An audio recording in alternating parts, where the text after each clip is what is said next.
ಇನ್ನು ವೃಷಭ ರಾಶಿಗೆ ನೋಡ್ತು ಅಂದರೆ ವೃಷಭಕ್ಕೆ ಶನಿ 11ನೇ ಮನೆಗೆ ಬರ್ತಾನೆ, ಎಲ್ಲ ರೀತಿಯಲ್ಲೂ ಅನುಕೂಲ ಆಗುತ್ತೆ. ಗುರು ಜನ್ಮದಲ್ಲಿದ್ದಾನೆ, ಆದರೆ 2ನೇ ಮನೆಗೆ ಬರ್ತಾನೆ, ಅದು ಕೂಡ ಅನುಕೂಲ ಆಗುತ್ತೆ. ಮತ್ತು ರಾಹು ದಶಮಕ್ಕೆ ಬರ್ತಾನೆ, ಕೇತು ಚತುರ್ಥಕ್ಕೆ ಬರ್ತಾನೆ. ಆದ್ದರಿಂದ ವೃಷಭ ರಾಶಿಯವರಿಗೆ ಅನುಕೂಲಗಳು ಹೆಚ್ಚಾಗಿ ಆಗ್ತಕ್ಕಂಥದ್ದು ಈ ಒಂದು ಸಂವತ್ಸರದಲ್ಲಿ. ಮತ್ತು ಧನಕಾಸು, ಧನ ಮತ್ತು ಲಾಭ ಉಂಟಾಗ್ತಕ್ಕಂಥದ್ದು, ವಸ್ತ್ರಾಭರಣಗಳನ್ನು ಖರೀದಿ ಮಾಡ್ತಕ್ಕಂಥದ್ದು, ವಾಹನವನ್ನು ಖರೀದಿ ಮಾಡ್ತಕ್ಕಂಥ ಯೋಗ.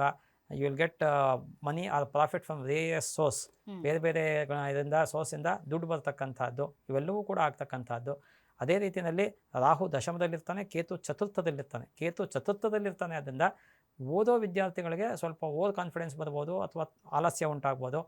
ವೆಹಿಕಲ್ ಆಕ್ಸಿಡೆಂಟ್ಸ್ ಆಗ್ತಕ್ಕಂಥ ಪಾಸಿಬಿಲಿಟೀಸ್ ಇರುತ್ತೆ, ಸ್ವಲ್ಪ ಎಚ್ಚರಿಕೆಯಲ್ಲಿರಬೇಕಾಗತ್ತೆ.